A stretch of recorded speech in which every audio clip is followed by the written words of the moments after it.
Boss is back కొత్తగా ఉంది physique. పూర్తి వివరాలకు చదవండి రేపటి సాక్షి హైదరాబాద్ ఎడిషన్.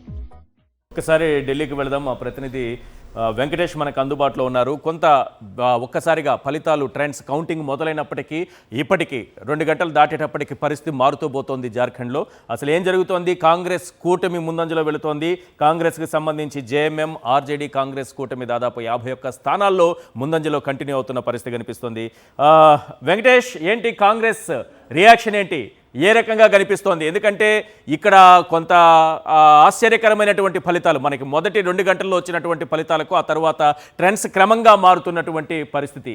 కాంగ్రెస్ రియాక్షన్ ఏంటి? ఎగ్జిట్ పోల్ ఫలితాలను తలకిందులు చేస్తూ జార్ఖండ్ ఫలితాలు వస్తున్నాయి.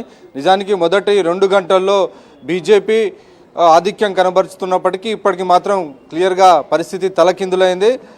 క్లియర్గా కాంగ్రెస్ కూటమి జార్ఖండ్లో అధికారాన్ని హస్తగతం చేసుకునే దిశగా దూసుకుపోతుంది. 50కి పైగా స్థానాల్లో కాంగ్రెస్ కూటమి లీడ్లో కనబడుతోంది. ప్రధానంగా ఇటు హేమంత్ సోరెన్ అలాగే ఆయన భార్య కూడా వివిధ స్థానాల్లో ముందంజలో ఉన్నటువంటి పరిస్థితి. అలాగే మాజీ సీఎం చొంపెన్ సొరై కూడా ముందంజలో ఉన్నారు.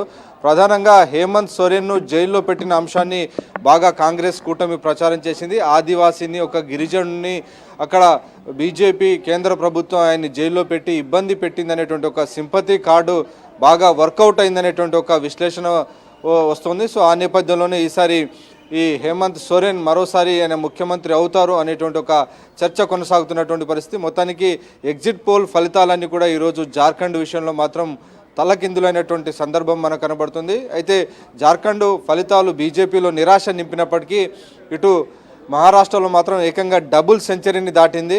సో స్పష్టమైనటువంటి మెజారిటీ దాటిపోయి ఒక ల్యాండ్ స్లైడ్ విక్టరీ దిశగా మహారాష్ట్ర ఫలితాలు వస్తుండడంతో బీజేపీ శ్రేణుల్లో ఇది అంతులేని ఆనందాన్ని నింపుతోంది. క్లియర్గా మహారాష్ట్ర జాతీయ రాజకీయాలపైన కూడా ఒక ప్రభావం చూపించేటువంటి అవకాశం మనకు కనబడుతుంది. కాబట్టి మహారాష్ట్రనే ఈ 2 రాష్ట్రాలలో మహారాష్ట్ర యొక్క ఇంపాక్ట్ నేషనల్ పాలిటిక్స్ పైన పెద్దగా ఉండబోతుంది. కాబట్టి జార్ఖండ్లో కొంత నిరాశాజనకమైనటువంటి ఫలితాలు వస్తున్నప్పటికీ చివరి నిమిషం వరకు వేచి చూసేటువంటి ధోరణిలో బీజేపీ ఉంది. చివరిలో హర్యానాలో జరిగినట్టు మళ్ళీ ట్రెండ్ మారొచ్చు అనేటువంటి ఒక ఆశావాద దృక్పథాన్ని కూడా బీజేపీ నాయకులు వినిపిస్తున్నారు.